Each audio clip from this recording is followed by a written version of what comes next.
Yeah, so we're gonna do a startup while we're hanging out. Pops open, so you get in, this cranks up. See, that's the thing. You gotta get used to this because it starts up, and so you don't actually have to push that sometimes. There, see? So I didn't actually start anything, and already the car moves. Woo! Put it back in the park, over there. This is a red and black interior. Ah, that's the clock. I like it when they make decent clocks in cars. The new Panamera one is actually really, really cool. I kind of like this too. They kind of made it a bit more interesting. There we go. Okay, so while we're here, we're going to discuss this. So we can go with the normal, sport, sport plus, individual, and range. Sport plus is where we want to be. Although honestly, sport's pretty good already. I like that. It's a nice knurled finish there, so it's very tactile. Everything you touch feels good.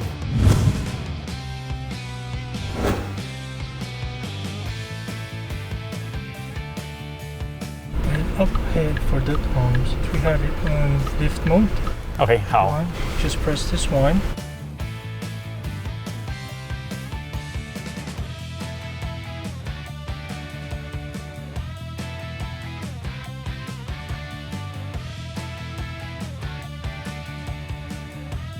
So what is the Taycan like in traffic? Okay, so if you were selling me this car, how would you sell it to me? What's the best part about this car? First, the battery. You got the 800 volts battery instead of the 400 volts, the permanent magnet synchronous motor. Okay, you're completely wrong. It's not about the battery, it's about the car. The car is an awesome car. It handles like better than anything else. It drives better than anything else. It's not the battery, it's not the thing, it's the whole package. Correct, because of the handle is the same as the 911 Turbo. It's better than the 911. It's better I'm telling you, it's a different animal. It's completely different. Okay, the best handling, let's go with the 718s. Honestly, they're surgical, they're so precise. The 911s handle a particular way, and it's much more usable now because of all the traction control and all the electronics that handle it. But in reality, it's still a somewhat rear-wheel platform, which is in reality becoming more mid-engine. But anyway, the Taycan is the best balanced car. It handles completely different. So I was just kidding when I said you're completely wrong. You're actually right. That is a big deal. There are ups and downs to that level of battery craziness. It's a hardcore battery. It's very, very good. But remember, this is Porsche. Porsche form follows function. The battery is just in service to the driving experience. And the driving experience they made here is just completely unique to anything else. Correct. With electrics, you have a choice of how you're going to use the brakes. Are the brakes going to be more regenerative or not? They're always going to be regenerative. When we talk to the engineers about this, we were thinking that, oh, you have to regenerate a lot. And they're like, no. Actually, we have excess power being generated because our system is so efficient. That's what allows them to use the brakes and make the brakes really feel like real brakes. They really, really built this thing from the ground up saying, okay, never mind the challenges. When you dive into a corner, 10th time in a row on laps, it's got to feel exactly the same way. And it does that. And it does that because the battery system and the charging system are so efficient that it doesn't need to constantly pull power back. People are going to say that it's like a Tesla, it's like an I-Pace, it's like a whatever. It's not. It's just like saying a Prius is like a Panamera. Just because the technology is the same doesn't mean that the experience is going to be the same at all, and it's not. This is what people don't get. They're like, well, I'll just get a Leaf. Like, go ahead, that's a completely different car. Yeah, true. It's completely different. And people think that it's just the same because it's an electric vehicle. You need to re-educate them because it's not, it's just the same as saying like, yeah, well, okay, the Yaris has an engine, so we're the same. It's not. So I'm sorry I interrupted you again. Okay, so what's so cool about this battery? Why is it that this battery is so much better than normal full-on electric battery? The advantage of this one, you got the 270 kilowatts charging capacity of this one. Can you do that in your house? No. You cannot. No, okay, so if I were to buy this car today, how could I charge it at home? We have this, of course, the Taycan includes with a mobile charger. This mobile charger is 11 kilowatts. Okay. And then this charger includes with the two cables. We have the domestic cable and the industrial cable. Okay, the domestic meaning the regular home. The regular home, of course. Okay. All household here are single phase. Okay. And then for the charger to work properly, your house transforming it has to be neutral wired. If it doesn't have any neutral wire, wala rin, di rin siya gagana. Okay. So what's the ideal setup for this car in your house to maximize your charging experience. You're gonna upgrade your power capacity to 3-phase. Okay. So you can maximize the charger, the 11 kilowatts, so you have that 8 hours and 30 minutes charging time. You're gonna rewire your whole house for the charger. It's a big deal, or you set up and build your house that way, which is fine. I mean, people are building houses to fit sports cars.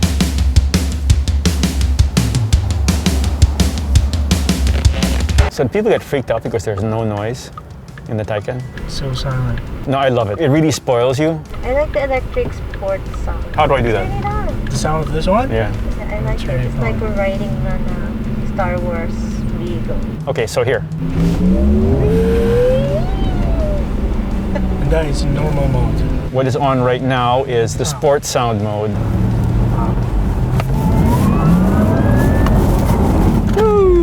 We're in sport, not even sport plus, okay? We didn't do launch control, we didn't do anything. But when you do that, the car lifts. We did this going up mountain roads, and you can really break out. You're really gonna feel it move around. You're gonna really feel the back move around, but it's still controlled. You know, that comes down to how much you adjust your safety and control systems. I mean, normally when you do that, you're doing it in a car that's giving you screaming and roaring and fire coming out of it and sounds. And in here, it's just Combustion, right? nothing, yeah. The generated sound of the Taycan is done when they kind of use the magnetic turbine as a base and then they build on it. So it is a real sound. They just mess with it, okay? It's not like sounds coming out of the speaker. It's not like Agree with completely artificial. Yes. And there is a point to it. You're not going to see it here, but after a while, it's so quiet, you start hearing like road noise. And that can be actually a bit distracting. So there is a point to having that generated sound because it masks the sound of all the cobblestones in European roads because when you get onto them, it's so noisy. Correct, correct. So it's really odd. But for me, personally, the best sound is the fully natural, non-generated sound, but at high speed. When you hit that thing at high speed and you just hear the whirring of the turbines, we were trying to decide if it was like Back to the Future or Warp Speed. Correct. It's really cool and it's actually extremely emotional.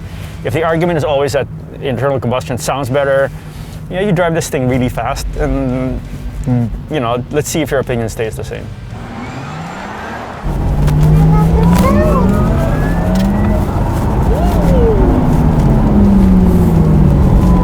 It's so quiet that the cop didn't know we were doing that. He didn't even look. You try that with your Evo. You try that with the Evo, you're gonna be so toast. This thing, we went right beside him and he's like, no, making cuentos. So, I recall you have attended the Taycan launch on Spain. it was a drive. It wasn't the launch. Austria. I drove it when they did this long, which is really, really actually impressive. They did a long drive from Northern Europe all the way down to Stuttgart. Multiple days, multiple drivers.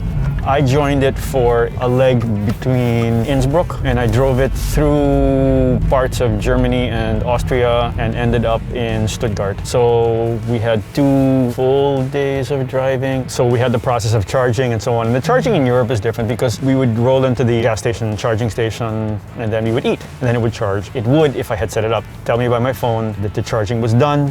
It's really interesting. It's a very, very efficient battery. It will charge very quickly up to around 80%, and it's at 80 to 100% that actually slows it down. So in reality, you don't need that extra 20. So most of the time you wouldn't go down to 20%, and if you did, you'd go into range, which is not as much fun as the other stuff. Driving the Taycan Turbo S in Austria. Yeah, in Austria and Germany and back and forth actually, which is interesting because the last time I was there, I got a ticket. That's why I love it. Yeah, I know. I had so much fun. I had so much fun. I got a ticket. And then you were sending me right back to the same place. I'm like, oh boy. With a car that's faster. I'm like, gee, thanks.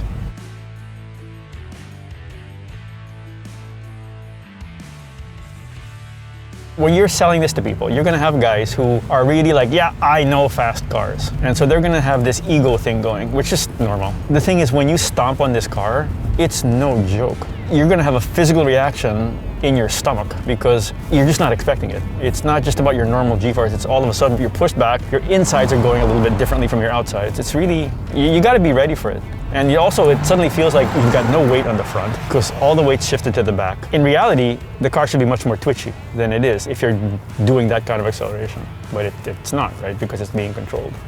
That's a nice thing. This has got two motors, front and rear axle. So at the back you got the 2-speed, and at the front you got the single speed. Right. Which is a bit unusual, but the idea there is that it's the 2-speed transmission is what allows the two motors, which are rated differently, right? Yes. To operate at maximum efficiency. That's why you can get this insane acceleration, but also get a good, but unfortunately managed to 260 high speed. High speed.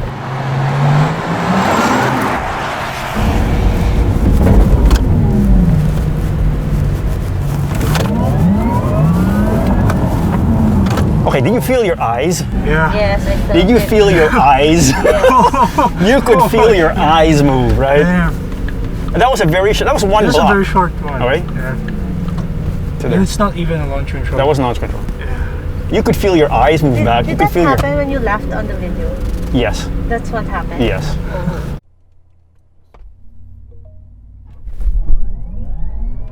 Holy cow. Dude, my stomach jumped. It's scary, it's scary. I was backing off very quickly. I hit it, then I rolled back. You wanna do it again? No, you guys gotta find a place. You do the launch controls more than that, pa? Oh yeah, because you're gonna go from a stop, Where from a did you complete guys stop. do it?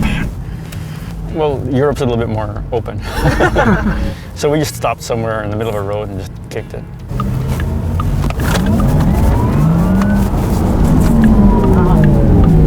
Dude, that was scary, man.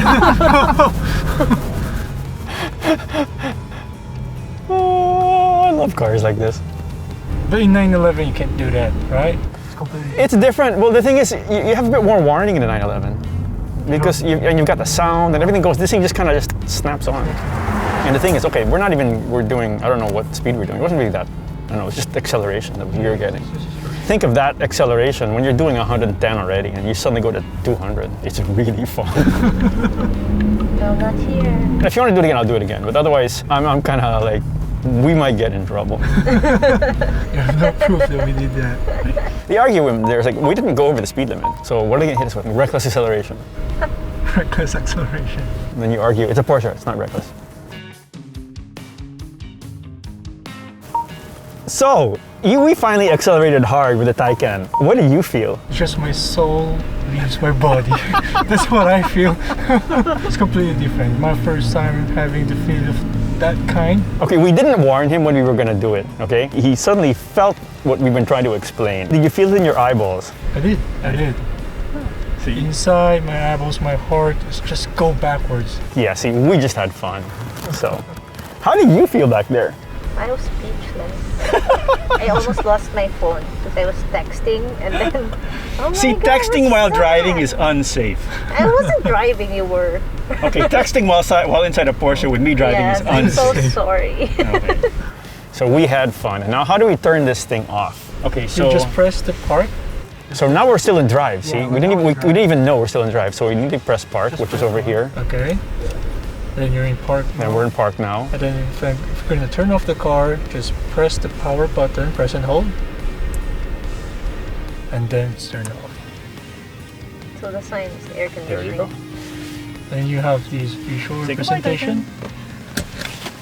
Thank you, Sir Carl. Thank you. Thank you. I hope you had fun.